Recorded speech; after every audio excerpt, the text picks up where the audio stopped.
Jana Vallabha Girivardhari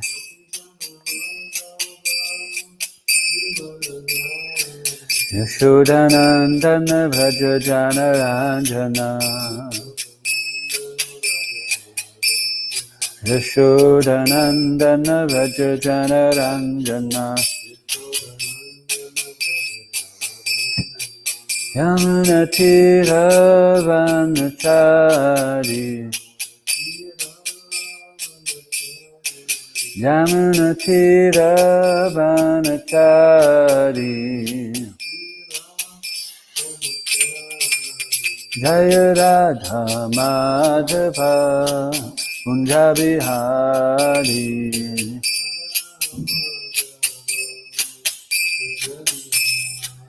Jaya Radha Madhava Kunja Bihari.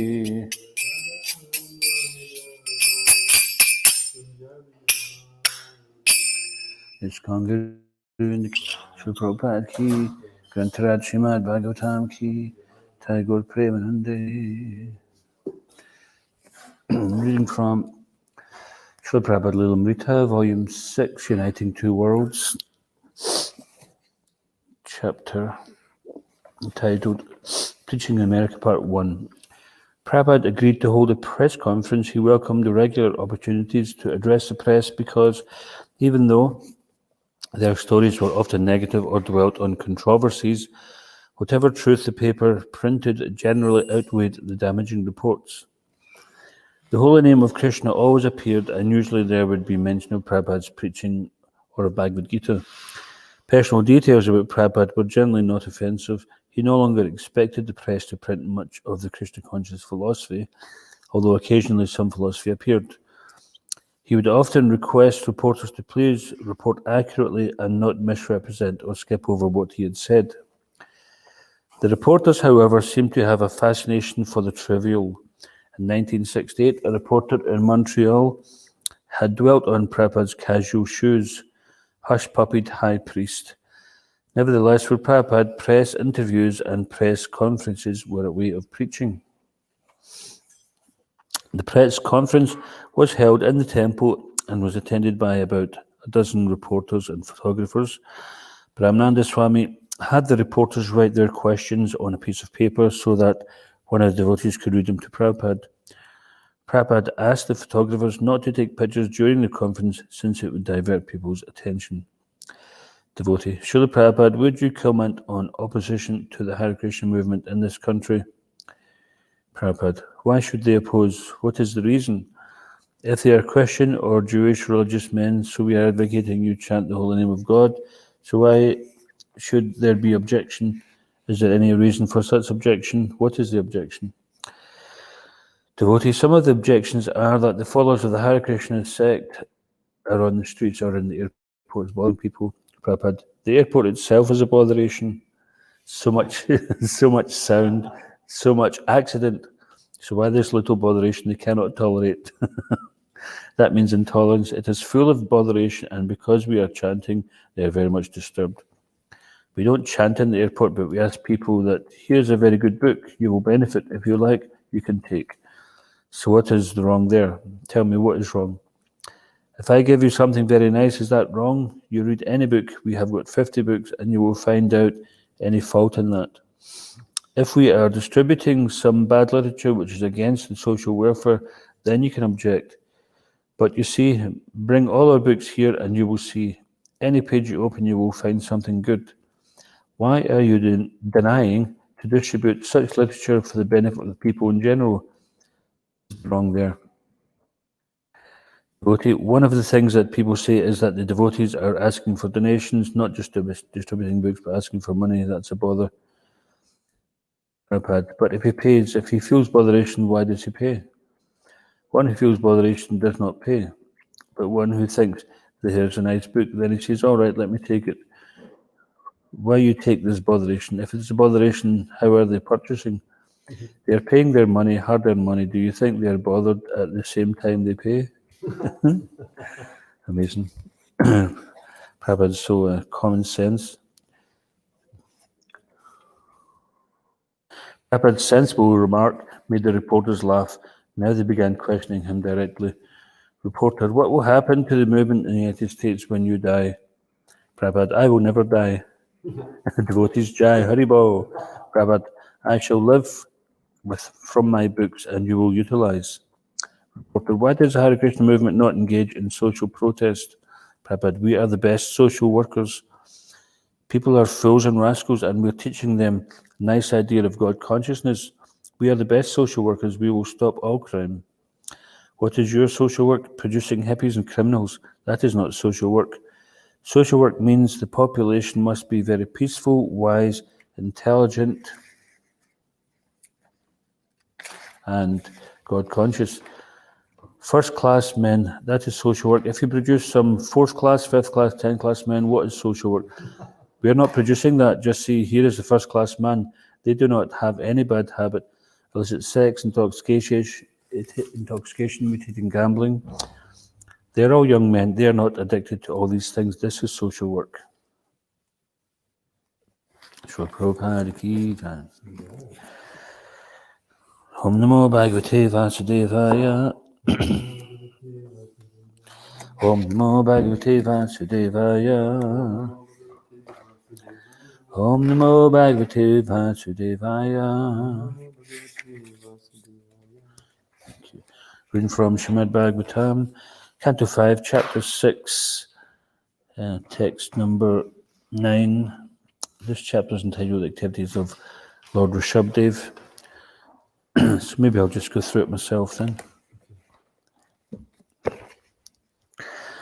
Yashakilanu charitam upakarnya konka venka kata kanam rajarhana namupasikya kalav dharma utkrishya mana mane bhavitavyena vimohita swadharma patam akuto bhayam apa haya kupata pakandam hasamanjasam nija manishaya manda sampravartayishyate.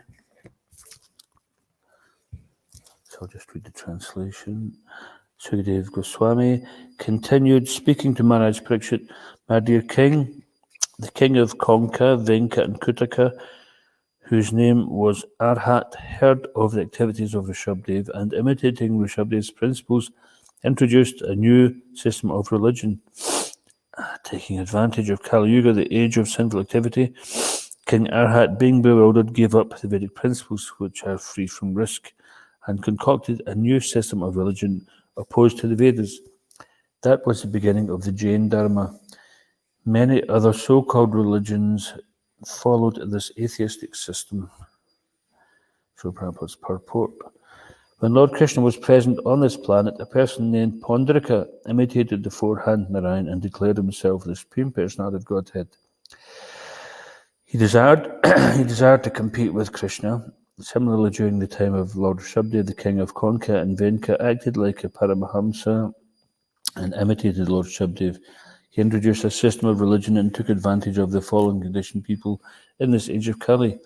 It is said in the Vedic literatures that people in this age will be more inclined to accept anyone as a Supreme Lord and accept any religious system opposed to Vedic principles. The people in this age are described as Manda, Sumanda, Mataya. Generally, they have no spiritual culture and therefore they are very fallen. Due to this, they will accept any religious system. Due to the misfortune, they forget the Vedic principles following non-Vedic principles in this age. They think themselves the Supreme Lord and thus spread the cult of atheism all over the world. Om Agyanatimarandasya Gyananjanachlakaya Chakshurmilikamena Tasmai Shigirvin Maha Kam Karoti Vachalam Pangam Lagati Girim Yati Patmam Vande Shigrim Ditaranam Jai Shri Krishna Chaitanya Prabhu Shri Advaita Gadadhar Shri Vasadi Gaura Bhaktivinoda Hare Krishna, Krishna Krishna, Hare Hare, Hare Ram, Ram Ram, Hare Hare.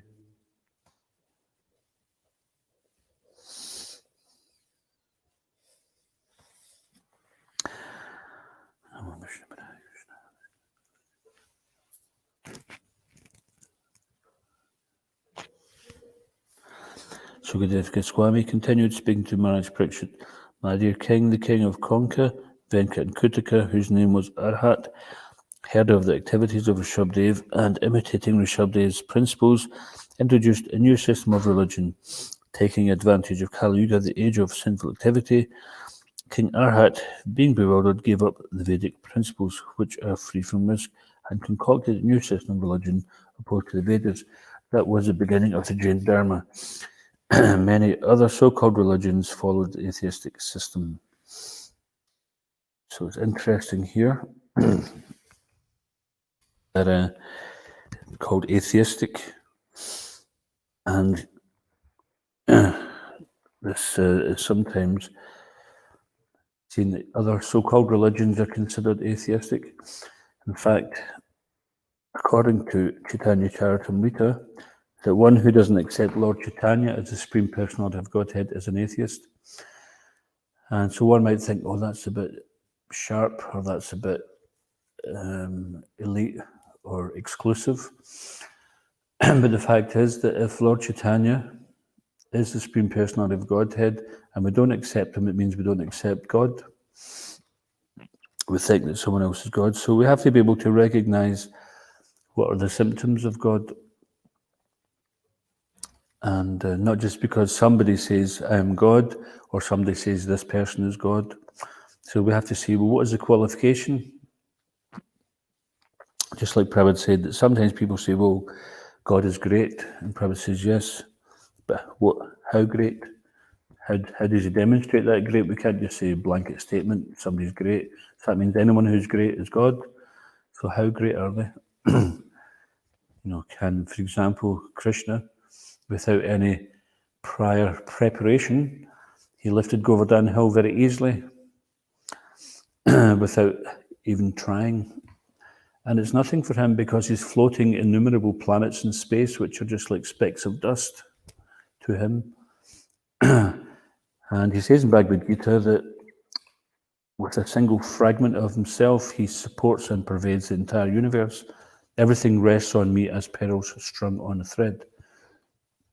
So all the planets of the cosmos and to the microcosm, all the atoms, everything is resting on Krishna. So that is great.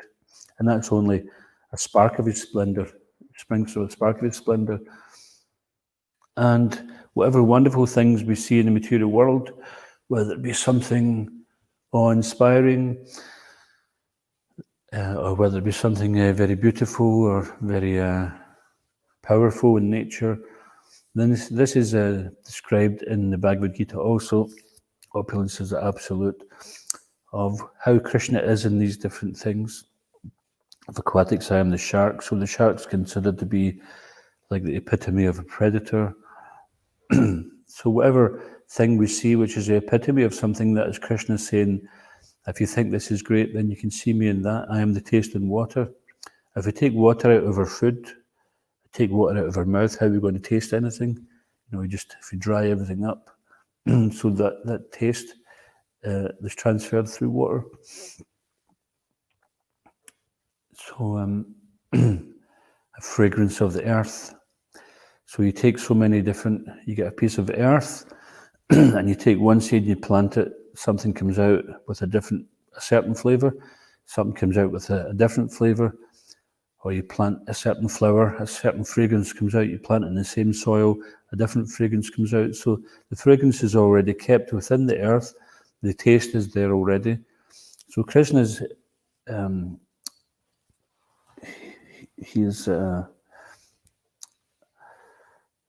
he's put potency into these different elements, and he's given the knowledge how we can extract so much variety from this material world. And he says that for those who want to follow the Vedic way and extricate themselves from the material world, then they simply have to perform some sacrifice. And the sacrifice is not a big thing. It's not like we have to sacrifice our firstborn child, like some kind of barbaric thing, take your firstborn child and put it on a sacrificial altar and, cut it open. It's not like that. It's just like, okay, you got to eat, so just offer it to me. How difficult a sacrifice is that to make? We're so lazy that we can't just take 2 minutes to offer it to Krishna. No, it's not so difficult. Of course, in Kali Yuga, as been mentioned here, Srimad Matayo, that generally the people in Kali Yuga are lazy, misguided, unlucky, and above all, always disturbed. So if you feel like that, don't get down on yourself. It's natural in Kali Yuga. We can all be like that. It's not uncommon that we're lazy, misguided, unlucky, and above all, always disturbed. Because the whole atmosphere of Kali Yuga is such. It's full of cheaters and the cheated. So it's difficult for people to trust other people. So therefore, when people have some experience of some sub-religious or pseudo-religious group, then they can't, by then they've actually lost their faith in putting any faith into any religion. So then they can't even recognize a real religion when it comes. So just like Prabhupada was mentioning there, that someone was complaining that they were distributing books on the street and in the airports. The Prabhupada says, but what is the complaint? Everything is good. It's for the upliftment of everybody. If we were distributing something which was harmful, then we could understand why someone would complain. But everything's for everyone's benefit. So if you're giving out, if someone finds a cure for COVID and we start going onto the streets and giving it and someone complains, who's going to take that person seriously? Maybe another crazy person. So, or any kind of disease, you find the cure for the disease, and you want to spread it. And naturally, then there has to be some funds involved because you don't get anything for nothing in the material world. So, in order to continue to spread this good fortune, then we have to receive donations so that we can print more books and then we sell them, and from the money with that, we maintain the temple and we print more books and distribute them. So that's as simple as that. Or we facilitate devotees to do other upakar or sarva upakar, highest welfare work, such as distributing prasadam. But people who are envious, they can't even see you doing some good work, but they've got to make some critical comment. Simply envious, they can't see good being done. It's either they've got to be doing it or else it's got no value. And even at that, sometimes they won't even do it themselves. But they can't see anyone else doing any good. So this is envy because Bhaktivinoda Thakur says that he takes a position of the fallen soul, and he says, when I see people enjoying, then I'm miserable. But when I see them miserable, then I'm very happy. And so this is the nature of the envious person, that if we see someone struggling, we think, good, at least I'm not doing as bad as him or her. And if we see someone doing well, we think, why can't I do better than that? And Prabhupada gives a funny example. He says, two boys grew up in the same village, and in due course of time, they went their separate ways. And one of them, he was quite poor. Another one, he became well educated and he became a high court judge. But the poor boy remembered him from his early days, and he thought, oh, I know him. He was just, a foolish boy like me. We used to mess around and things like that. And he said, oh, he's a high court judge nowadays. He says, oh, no, really, he can't be. He says, yes, he is. He says, well, if he is, he can't be getting paid. So in some way or another, they have to bring it down because they can't be happy for someone else's success. So this envy, Prabhupada said, it's not practical. If we're envious of someone else, their good looks, their good health, their well-being, their good wealth, their good intelligence, good education, whatever facility or ability they may have, if we're envious of that, it's not practical because it doesn't make our fortune any better. They have their fortune. At this point in time, we're seeing someone is reaping the results of their good reactions. And then at this point in time, we're seeing someone else reaping the results of their simple actions. So they're getting some, and we're getting our mixture as well. So whatever is due us won't go past us, the good and the bad, and the same with other people. So us being jealous or envious of someone else is not going to change their karma. So anyway, to this point here is that to accept Lord Chaitanya as the Supreme Person of Godhead, this is why Srila Prabhupada says, first of all, read Bhagavad Gita. Bhagavad Gita means Krishna tells you, you're not the body, you're spirit, soul. This is the nature of the soul. This is material nature. This is what the material world's all about. And there's another place where you can go, which is not the place of birth, death, old age, and disease. And then comes in Srimad Bhagavatam, where the Lord, through many, many different pastimes and incarnations, he disseminates the knowledge further, where he goes through so many different examples of people who have approached Krishna, who have taken shelter. And finally, he comes to the 10th canto, where we can understand Krishna is the Supreme Personality of Godhead, the fountainhead of all incarnations, avatari, the cause of all causes, and the origin of all. So we come to understand that Krishna is the summum bonum. There's nothing beyond Krishna. It's not that worship of Krishna is going to lead to anything else. There's nothing beyond Krishna. So when we can accept that, Prabhupada says, of all the personalities of Godhead, Krishna is the Supreme Personality of Godhead. So in the Godhead, or in the spiritual world, then there are many, many personalities and many incarnations, many manifestations of the Lord. And Krishna, he is actually the original Swayam Bhagavan. And through reading the Srimad Bhagavatam, we can come to understand that this is the case, because one time one reporter asked Prabhupada, you're talking about Krishna as being God, but why can't you worship someone else's God?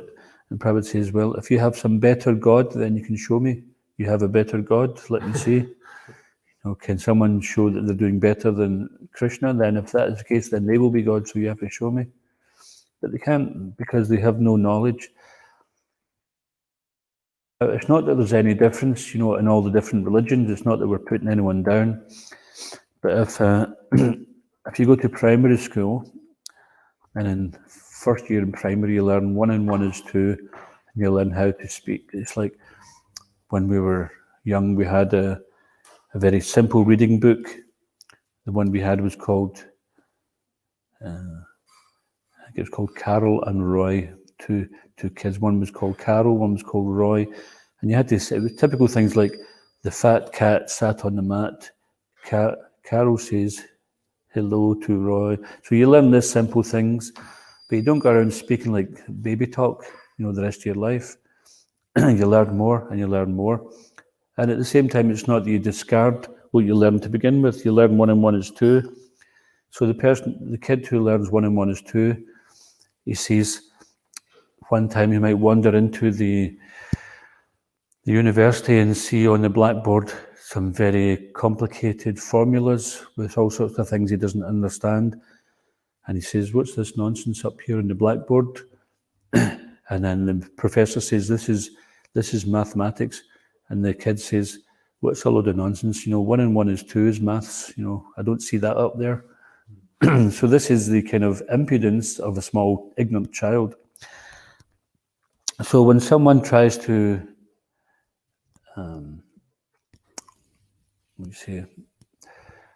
they try to impress upon someone who has higher knowledge to accept something of lower knowledge, then it's quite comical in one sense.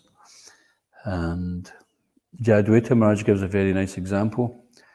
He was once asked, why don't you talk about other religions and quote from other scriptures, and why don't you go and visit other religious organizations and places of worship, etc.? And he says, well, if I'm sitting down to a big feast and there's so many preparations in the feast, and someone comes and offers me an apple and says, if you give up that feast, I'll give you an apple. He says, then I'd have to be quite crazy to do that, especially if I've already got apple within the feast. So similarly, if you have something of higher knowledge, it's of the same thing. There's no contradiction. So this is the point, is that if people could stop seeing the differences and trying to point out there's contradiction, then religion would create peace in the world. It's like you have a small pocket dictionary, it gives you the basic meaning of a word, and then you have the full, unabridged, comprehensive Oxford Dictionary, which gives you includes the small basic meaning, but it gives you the etymology. It gives you so much more description so you can understand it better. So why should people not be wanting to understand it better? Now, if people are happy with their simple understanding, that's fine.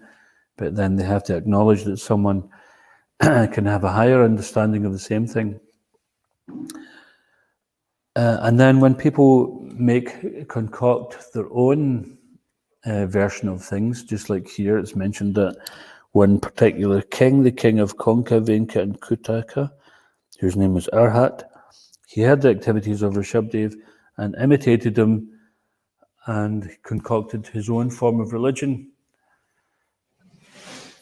And it's interesting to know that even sometimes people concoct a form of religion. It's not that they're irreligious principles. Many times they have very good principles.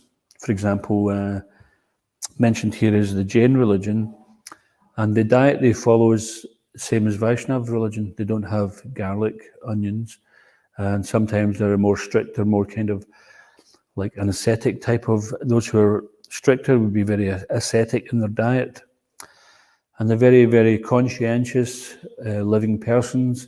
There's much good to be said about them, such as when they go to take a bath, they're careful. If they go into a river, they don't just jump in, they slip in very gently so they don't spill water onto the land and drown some ants or something like that. So they're very conscious.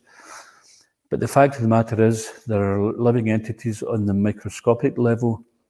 So ahimsa, total ahimsa in this material world is not possible by some kind of mechanical means. Jivo jivasya jivanam, one living entity is food for another. So we have to consume the bodies of other living entities to subsist with this body.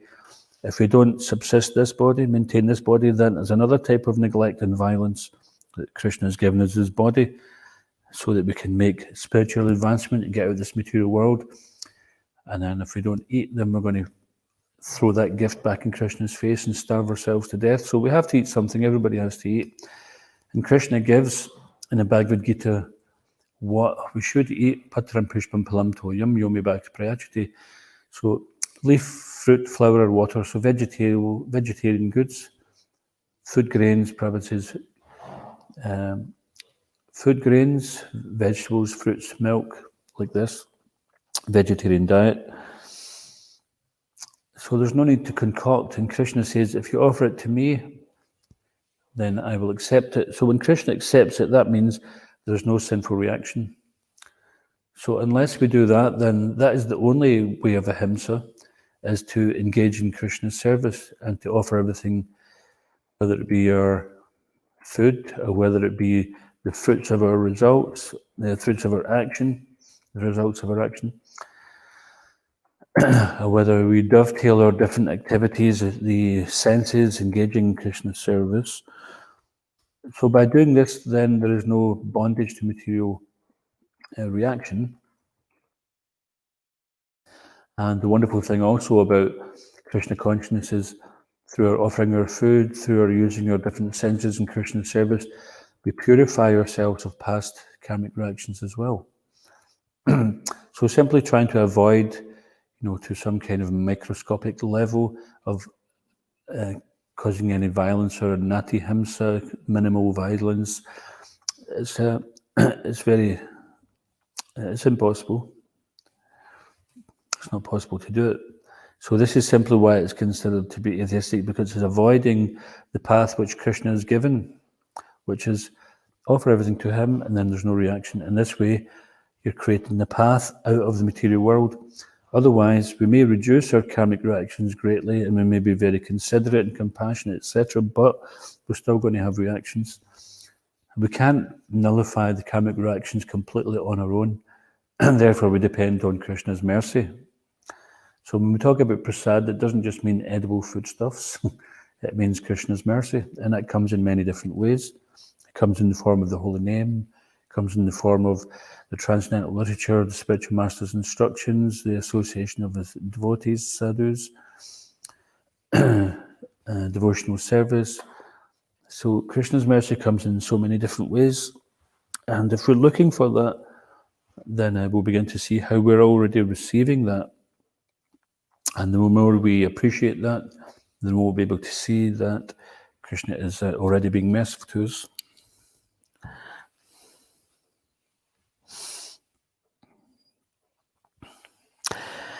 And of course, there are even some people who promote irreligion as religion because they're so fallen to their senses that they have no spiritual vision, but yet they present themselves as being religious. And that's also mentioned in the later cantos of Srimad Bhagavatam, that in Kali Yuga, irreligion will be accepted as religion and religion will be seen as irreligion. So therefore, just like when Prabhupada was saying there, devotees are distributing these transcendental literatures, which are simply full of good information as to how we can benefit everybody. Even in this temporary lifetime, we can make life better for everybody. What to speak of future life and what to speak of getting out in the material world. So, but at the same time, then other people will come along and say, "Oh, this stuff here it's terrible. It's opposed to our way of living. Therefore, it's not, it's not conducive for our way of living." In fact, there was one American senator who tried to draw the government's attention to Prabhupada's books. This was back in the 70s. But nobody took him seriously. And the devotee reported to Prabhupada that, this centre saying that these Hare Krishna books are very dangerous because it opposes everything that our way of life stands for. Prabhupada says, yes, it does. And when they realise it will be too late. So, of course, this revolution is a spiritual revolution. It's not something which is going to cause anyone any hardship. It's only to awaken people to their spiritual nature so that they get the best benefit for themselves and also create the best benefit for other people. And it's a revolution in consciousness which is to expel the attitude of exploiting each other, exploiting material resources, exploiting other living entities, and actually to re-establish that we're all servants, and if we work together and appreciate God's creation, then there's enough for everybody to meet their needs. But greedy people who want more than they can possibly consume in any way, then this is not very appealing to them. So in Kali Yuga, even though it's considered a fallen age, the dark age or the iron age of quarrel and hypocrisy, then there are some saving graces in that simply by chanting the Hare Krishna Mahamantra, then we can become free from the cycle of birth and death. So even if we have so many faults in Kali Yuga, it's not difficult to see the faults in others, and it's not difficult for others to see our faults as well. But Kali Dosha Nidhi Rajan Mahaguna Sahapatma, even if one is full of all faults, that simply by chanting the holy names of Krishna, one is Mukta Sangam Param Brajet, one goes directly to the spiritual world. So we shouldn't get caught up in thinking of how fallen we are. That becomes a distraction, and it's a trick of Maya just to get us to try to give up. So we shouldn't get caught up on what our faults are, what our disqualifications are, because we don't really have any qualifications. We can accept we're actually recipients of Lord Chaitanya's mercy. And because of that, by the chanting of the holy name, taking prasadam, reading the transcendental literatures, etc., then we invoke good fortune. And to give that up is only to invite misfortune once again.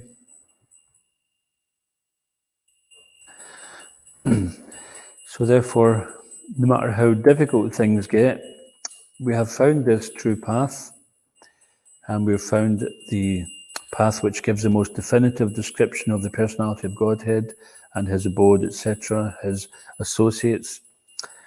And we know the difference, just like when we read Krishna book and we read about the story of Pandaraka, who was saying to everybody that he was Vishnu. And he had 4 arms, but 2 of his arms were prosthetic arms, they were false arms. And if you read the Krishna book, it says there that when the Pandavas heard about this, they were rolling on the floor laughing. It says that Prabhupada said they were laughing for a very long time. So some upstart just calls himself Vishnu, sticks on a couple of false arms, while the Supreme Person of Godhead is present on the planet at the time, and challenges Krishna, calls him the imposter, and challenges him to a fight. And Krishna was so amused by it. So we laugh at that and we think that's really funny, but he must have had followers who thought he was the real deal. So this is going on, that people, due to a poor fund of knowledge, are accepting irreligion as religion and rejecting the true religion as irreligion because they don't know what is good. Pravriti-cha, nivriti-cha. They don't know what should be done, they don't know what should not be done. But in the Vedic literatures, Bhagavad Gita, Ishopanishad, Bhagavatam, Nectar of Devotion, we learn what are the things which are favourable for spiritual advancement and what are the things we should avoid which are going to be detrimental. So first of all, we have to learn what these things are, identify them in ourselves, and make a plan where we can gradually extricate ourselves from this entanglement. So we shouldn't become despondent when we read the books and think, oh, that's just such a big task. It's just like somebody wants to climb Mount Everest, then you could think, oh, it's whatever it is, 40,000 odd feet. Think, I could never do that. But you start small, you take some baby steps, and then gradually, even if you don't climb Everest, you'll at least climb Ben Nevis. So the goal is certainly the highest goal. It doesn't come easy, it doesn't come cheap, but there's nothing worth attaining more than the goal of Krishna Prema, pure love for Krishna. And Krishna wants to give it to us. So all we need to do is make a genuine attempt, make a genuine endeavour, and whenever we seem to fall short, we just pick ourselves up and we carry on again. So by regular association of the holy name, transcendental literature, then we invite good fortune, we immunize ourselves against the ill effects of Kali Yuga, and before you know it, we're looking back thinking, well, I've left my old self behind, I've become the real me. So this is what Krishna consciousness has to offer, which is a life of eternality and bliss, and freedom from attachment, fear, and anger, which you cannot find anywhere else because people are unable to free themselves from their karmic reactions. Therefore, intrinsically, they're always thinking, when am I going to get my comeuppance? Because the soul knows right from wrong. It's just we've become covered by the material energy, and we've temporarily lost that consciousness of what's right and wrong. But within our heart deep, we know what is right and what's wrong. So therefore, when we do something, we know we're going to get a reaction for it. We think, oh, maybe nobody's seen me. But Super Soul's in the heart. He sees everything. But also because he's in the heart, if we sincerely try, then he will guide us to hear exactly what we need to hear so that we can take the next step and the next step. In this way, Krishna will help us. We take one step towards him. He'll take 10 steps towards us. And he'll help us every step of the way. We simply have to be sincere. And if you think you're not very sincere, then just find other people who are sincere and associate with them, and it will rub off on you. So this is the saying in Hindi, Jesi Sangha Vesi Ranga, that if you want to something to become like something else, then you associate with it. You put that cold iron rod into fire, it takes on the qualities of fire. So that's simply what Krishna consciousness is, getting into the fire. Getting into the fire means somehow or another engaging our mind and senses in remembering Krishna, serving Krishna, thinking about Krishna. And in a short period of time, then we will find that by doing that, the more we endeavour into Krishna consciousness, the more will come back to us, the more it will pay. It's like sometimes you're cleaning brass, and you're cleaning it first and some dirt comes out, but it doesn't look like it's changed much, but you put a lot of effort in, then the more dirt comes out, the more it shines. So we can go at whatever pace we want. We still have the same work to do. So the more we involve ourselves in Krishna consciousness, then the sooner that promised life of eternality, bliss and knowledge will manifest. And even in this life, it doesn't require we have to make some kind of blind guess at it and hope that we've got it right. By practicing Krishna consciousness properly, suitable practice, and we learn to detach ourselves from material sense enjoyment, and we take our pleasure from Krishna consciousness. This way we can leave behind the false ego and find our real ego, our real identity as eternal servants of Krishna. So I'll just stop there. Is there any questions? Just wanted to comment regarding the symptoms of Kali Yuga, people's qualities in Kali Yuga, quarrelsome, lazy, misguided, unlucky, and above all, always disturbed. I just heard this interesting analysis by one devotee in a lecture that is actually a bit of progressive kind of situation, like a lot of people, they're quarrelsome, and that's one of the main reasons they can't to get into the spiritual life, because they're just arguing about everything and they can't really find the truth. Or if they're not quarrelsome, then they are lazy.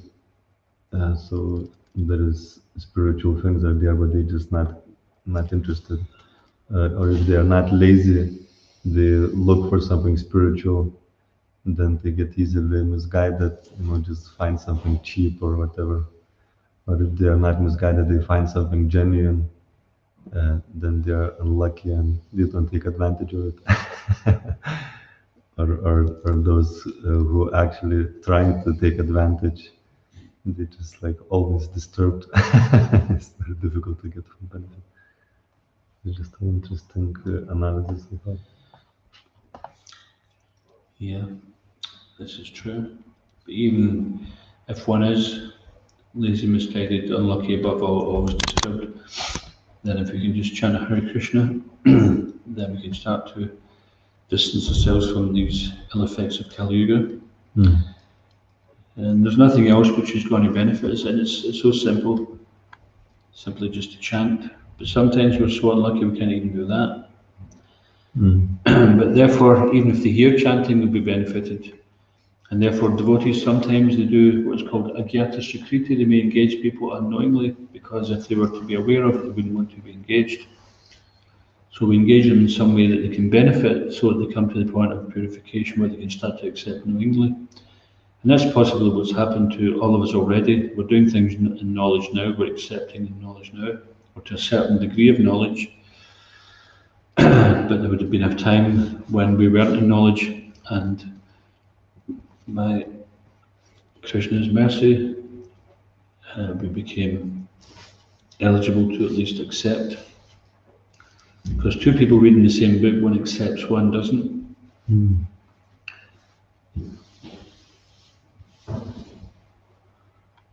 So it means it's some, and of course, even if your qualification is such that you have no qualification, then it is also in Kali Yuga that is your qualification, because Lord Chaitanya, Lord Nityananda are the saviour of the most fallen. So that is your qualification. If you think you're the most fallen, then that means you're qualified for mercy.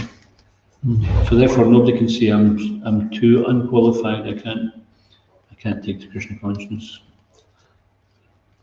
Gaunitai, that was their way of showing that the one who's the most unqualified is the one who is actually qualified for the mercy.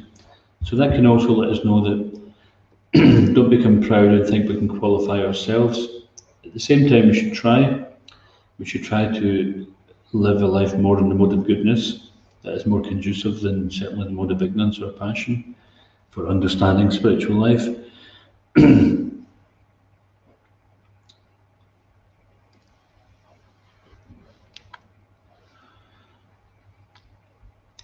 So in Kali Yuga, it's considered that everybody is less than Sudra. Sometimes devotees discuss Varnashram Dharma and they think what they could be in, but according to the Shastra, then everybody's less than Sudra in Kali Yuga. So, but yet Lord Chaitanya has taken us from the lowest, which is less than Sudra, to the highest, which is Vaishnava, who's beyond the Varnashram Dharma. So as devotees, Prabhupada says that the ISKCON is for the devotees, Varnashram is for the others, for gradual advancement. So if we have the path to make rapid advancement where we can accept Krishna directly, then we're very fortunate. And sometimes it's worth just stopping to smell the roses and to consider how fortunate we are. Where were we before? Where would we be now if we hadn't found this good fortune? So in this way, when we're grateful for the mercy, then it invokes more mercy. Because we can realize that the good, Prabhupada says, a devotee thinks whatever bad is in me, that's my foolishness, and whatever good qualities I have, that's Krishna's mercy. So this is the humility of the devotee, where he's able to transcend happiness, distress, and praise and blame. We like to be praised, but we don't like to be blamed. But the thing is, if you want to stick your neck out and say, yes, this is me, and someone disagrees with you, then you also have to say, oh yeah, that was me as well, sorry about that. So praise and blame, if we're equal in that, then that certainly takes a lot of anxiety out of life, a lot of false ego out of it. You know, if we're looking for praise, then we're looking to inflate our ego. And if we want to avoid blame, then same thing, we want to keep our ego up, we don't want anyone to bring us down. But bringing us down is simply because we've overinflated a sense of self-worth, which is beyond the fact that we're actually infinitesimal spiritual sparks, eternal servants of Krishna. And anything else is simply a false ego, and it's either something which is a praise or a blame. So the more we identify ourselves as Krishna's servant, then the more peaceful we become, the more happy we become, and the more satisfied. And this is real security, because we're looking for our position in this world. What is my position in this world? But our position is eternal servant of Krishna. When we realize that, then we can become satisfied and secure in any situation. Take the example of Prahlad Maharaj. He was harassed by his father, who tried to kill him in so many different ways, and his father was already a big demon. But because Prahlad Maharaj was taking shelter in Krishna, then he wasn't in anxiety for his own well-being, he was just leaving it up to Krishna. So in this way he was actually very secure, despite the fact he was in so many threatening situations. So no one else can offer that. No one can manufacture some kind of religion and offer shelter through that. So therefore, we have to go directly to God, as in the Supreme Person of Godhead, Krishna. We go directly to Him through His bona fide representatives, and then we get the true Dharma, the true religious principles. Anything else, or can we finish now?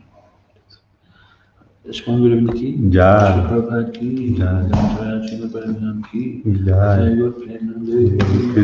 Prana Prabhu Ki.